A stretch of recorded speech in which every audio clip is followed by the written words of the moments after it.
La Bible en un an, la 93e journée, le livre de Deutéronome, chapitre 23, verset 2, au chapitre 25, verset 10, le livre des psaumes, chapitre 75, verset 1 à 11, le livre des proverbes, chapitre 11, versets 29 et 30, l'épître aux Hébreux, chapitre 10, versets 19 à 39. Deutéronome, chapitre 23. Celui qui est issu d'une union illicite n'entrera point dans l'assemblée de l'Éternel. Même sa 10e génération n'entrera point dans l'assemblée de l'Éternel. L'Ammonite et le Moabite n'entreront point dans l'assemblée de l'Éternel, même à la 10e génération et à perpétuité, parce qu'ils ne sont pas venus au devant de vous avec du pain et de l'eau, sur le chemin, lors de votre sortie d'Égypte, et parce qu'ils ont fait venir contre toi à prix d'argent Balaam, fils de Béor, de Pétor en Mésopotamie, pour qu'il te maudisse. Mais l'Éternel, ton Dieu, n'a point voulu écouter Balaam. Et l'Éternel, ton Dieu, a changé pour toi la malédiction en bénédiction, parce que tu es aimé de l'Éternel, ton Dieu. Tu n'auras souci ni de leur prospérité, ni de leur bien-être, tant que tu vivras, à perpétuité. Tu n'auras point en abomination l'Édomite, car il est ton frère. Tu n'auras point en abomination l'Égyptien, car tu as été étranger dans son pays. Les fils qui leur naîtront à la 3e génération entreront dans l'assemblée de l'Éternel. Lorsque tu camperas contre tes ennemis, garde-toi de toute chose mauvaise. S'il y a chez toi un homme qui ne soit pas pur, par suite d'un accident nocturne, il sortira du camp, et n'entrera point dans le camp. Sur le soir il se lavera dans l'eau, et après le coucher du soleil il pourra rentrer au camp. Tu auras un lieu hors du camp, et c'est là, dehors, que tu iras. Tu auras parmi ton bagage un instrument, dont tu te serviras pour faire un creux et recouvrir tes excréments quand tu voudras aller dehors. Car l'Éternel, ton Dieu, marche au milieu de ton camp pour te protéger et pour livrer tes ennemis devant toi. Ton camp devra donc être saint, afin que l'Éternel ne voie chez toi rien d'impur, et qu'il ne se détourne point de toi. Tu ne livreras point à son maître un esclave qui se réfugiera chez toi après l'avoir quitté. Il demeurera chez toi, au milieu de toi, dans le lieu qu'il choisira, dans l'une de tes villes, où bon lui semblera. Tu ne l'opprimeras point. Il n'y aura aucune prostituée parmi les filles d'Israël, et il n'y aura aucun prostitué parmi les fils d'Israël. Tu n'apporteras point dans la maison de l'Éternel, ton Dieu, le salaire d'une prostituée ni le prix d'un chien, pour l'accomplissement d'un vœu quelconque, car l'un et l'autre sont en abomination à l'Éternel, ton Dieu. Tu n'exigeras de ton frère aucun intérêt ni pour argent, ni pour vivre, ni pour rien de ce qui se prête à intérêt. Tu pourras tirer un intérêt de l'étranger, mais tu n'en tireras point de ton frère, afin que l'Éternel, ton Dieu, te bénisse dans tout ce que tu entreprendras au pays dont tu vas entrer en possession. Si tu fais un vœu à l'Éternel, ton Dieu, tu ne tarderas point à l'accomplir, car l'Éternel, ton Dieu, t'en demanderait compte, et tu te chargerais d'un péché. Si tu t'abstiens de faire un vœu, tu ne commettras pas un péché. Mais tu observeras et tu accompliras ce qui sortira de tes lèvres, par conséquent les vœux que tu feras volontairement à l'Éternel, ton Dieu, et que ta bouche aura prononcés. Si tu entres dans la vigne de ton prochain, tu pourras à ton gré manger des raisins et t'en rassasier, mais tu n'en mettras point dans ton vase. Si tu entres dans les blés de ton prochain, tu pourras cueillir des épis avec la main, mais tu n'agiteras point la faucille sur les blés de ton prochain. Deutéronome, chapitre 24. Lorsqu'un homme aura pris et épousé une femme qui viendrait à ne pas trouver grâce à ses yeux, parce qu'il a découvert en elle quelque chose de honteux, il écrira pour elle une lettre de divorce, et, après la lui avoir remise en main, il la renverra de sa maison. Elle sortira de chez lui, s'en ira, et pourra devenir la femme d'un autre homme. Si ce dernier homme la prend en aversion, écrit pour elle une lettre de divorce, et, après la lui avoir remise en main, la renvoie de sa maison, ou bien, si ce dernier homme qui l'a prise pour femme vient à mourir, alors le premier mari qui l'avait renvoyée ne pourra pas la reprendre pour femme après qu'elle a été souillée, car c'est une abomination devant l'Éternel, et tu ne chargeras point de péché le pays que l'Éternel, ton Dieu, te donne pour héritage. Lorsqu'un homme sera nouvellement marié, Il n'ira point à l'armée, et on ne lui imposera aucune charge. Il sera exempté par raison de famille pendant 1 an, et il réjouira la femme qu'il a prise. On ne prendra point pour gage les 2 meules, ni la meule de dessus, car ce serait prendre pour gage la vie même. Si l'on trouve un homme qui a dérobé l'un de ses frères, l'un des enfants d'Israël, qui en est fait son esclave ou qui l'ait vendu, ce voleur sera puni de mort. Tu ôteras ainsi le mal du milieu de toi. Prends garde à la plaie de la lèpre, afin de bien observer et de faire tout ce que vous enseigneront les sacrificateurs, les Lévites. Vous aurez soin d'agir d'après les ordres que je leur ai donnés. Souviens-toi de ce que l'Éternel, ton Dieu, fit à Marie pendant la route, lors de votre sortie d'Égypte. Si tu fais à ton prochain un prêt quelconque, tu n'entreras point dans sa maison pour te saisir de son gage. Tu resteras dehors, et celui à qui tu fais le prêt t'apportera le gage dehors. Si cet homme est pauvre, tu ne te coucheras point, en retenant son gage. Tu le lui rendras au coucher du soleil, afin qu'il couche dans son vêtement et qu'il te bénisse. Et cela te sera imputé à justice devant l'Éternel, ton Dieu. Tu n'opprimeras point le mercenaire, pauvre et indigent, qu'il soit l'un de tes frères, ou l'un des étrangers demeurant dans ton pays, dans tes portes. Tu lui donneras le salaire de sa journée avant le coucher du soleil, car il est pauvre, et il lui tarde de le recevoir. Sans cela, il crierait à l'Éternel contre toi, et tu te chargerais d'un péché. On ne fera point mourir les pères pour les enfants, et l'on ne fera point mourir les enfants pour les pères. On fera mourir chacun pour son péché.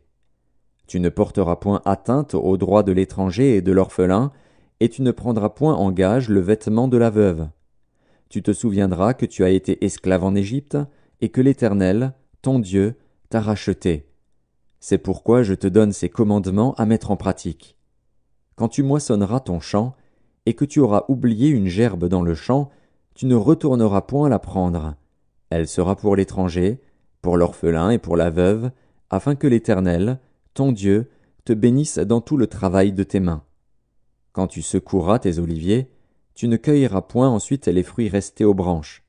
Ils seront pour l'étranger, pour l'orphelin et pour la veuve. Quand tu vendangeras ta vigne, tu ne cueilleras point ensuite les grappes qui y seront restées. Elles seront pour l'étranger, pour l'orphelin et pour la veuve. Tu te souviendras que tu as été esclave dans le pays d'Égypte. C'est pourquoi je te donne ces commandements à mettre en pratique. Deutéronome, chapitre 25. Lorsque des hommes, ayant entre eux une querelle, se présenteront en justice pour être jugés, on absoudra l'innocent, et l'on condamnera le coupable. Si le coupable mérite d'être battu, le juge le fera étendre par terre et frapper en sa présence d'un nombre de coups proportionné à la gravité de sa faute. Il ne lui fera pas donner plus de 40 coups, de peur que, si l'on continuait à le frapper en allant beaucoup au-delà, ton frère ne fût avili à tes yeux. Tu n'en muselleras point le bœuf quand il foulera le grain. Lorsque des frères demeureront ensemble, et que l'un d'eux mourra sans laisser de fils, la femme du défunt ne se mariera point au dehors avec un étranger, mais son beau-frère ira vers elle, la prendra pour femme, et l'épousera comme beau-frère. Le premier-né qu'elle enfantera succédera au frère mort et portera son nom, afin que ce nom ne soit pas effacé d'Israël. Si cet homme ne veut pas prendre sa belle-sœur, elle montera à la porte vers les anciens, et dira « Mon beau-frère refuse de relever en Israël le nom de son frère, il ne veut pas m'épouser par droit de beau-frère. » Les anciens de la ville l'appelleront et lui parleront. S'il persiste et dit « Je ne veux pas la prendre », alors sa belle-sœur s'approchera de lui en présence des anciens, lui ôtera son soulier du pied et lui crachera au visage. Et prenant la parole, elle dira « Ainsi sera fait à l'homme qui ne relève pas la maison de son frère. » Et sa maison sera appelée en Israël la maison du déchaussé. Psaume 75, au chef des chantres, ne détruis pas, psaume d'Asaph, cantique. Nous te louons, ô Dieu, nous te louons. Ton nom est dans nos bouches, nous publions tes merveilles. Autant que j'aurai fixé, je jugerai avec droiture, la terre tremble avec tous ceux qui l'habitent. Moi, j'affermis ses colonnes.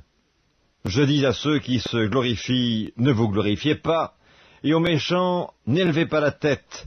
N'élevez pas si haut votre tête, ne parlez pas avec tant d'arrogance. Car ce n'est ni de l'Orient, ni de l'Occident, ni du désert que vient l'élévation, mais Dieu est celui qui juge. Il abaisse l'un et il élève l'autre.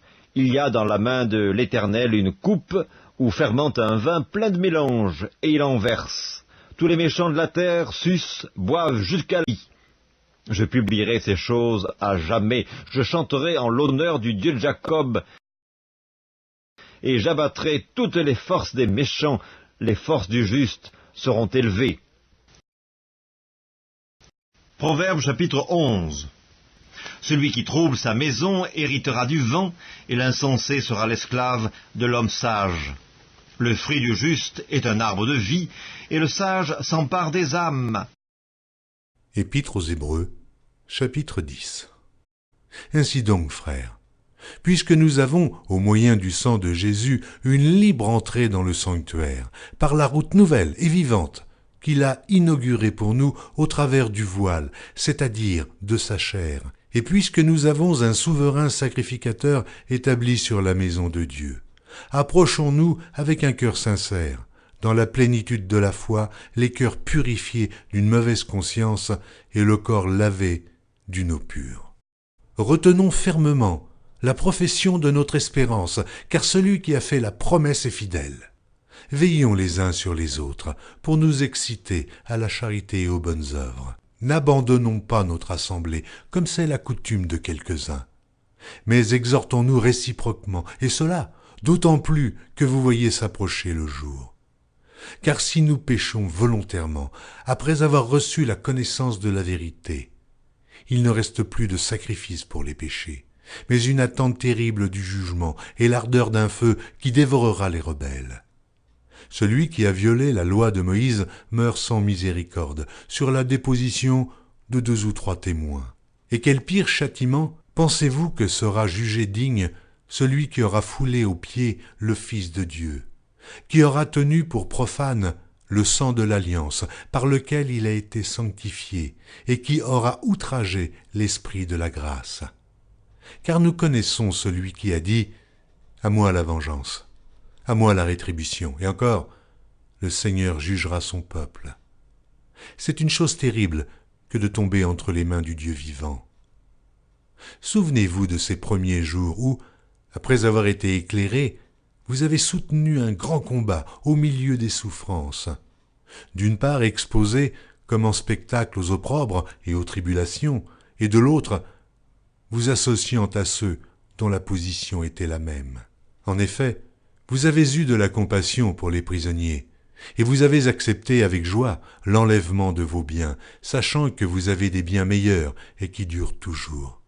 N'abandonnez donc pas votre assurance, à laquelle est attachée une grande rémunération. Car vous avez besoin de persévérance, afin qu'après avoir accompli la volonté de Dieu, vous obteniez ce qui vous est promis. Encore un peu de temps. Celui qui doit venir viendra, et il ne tardera pas. Et mon juste vivra par la foi, mais s'il se retire, mon âme ne prend pas plaisir en lui. Nous ne sommes pas de ceux qui se retirent pour se perdre, mais de ceux qui ont la foi pour sauver leur âme.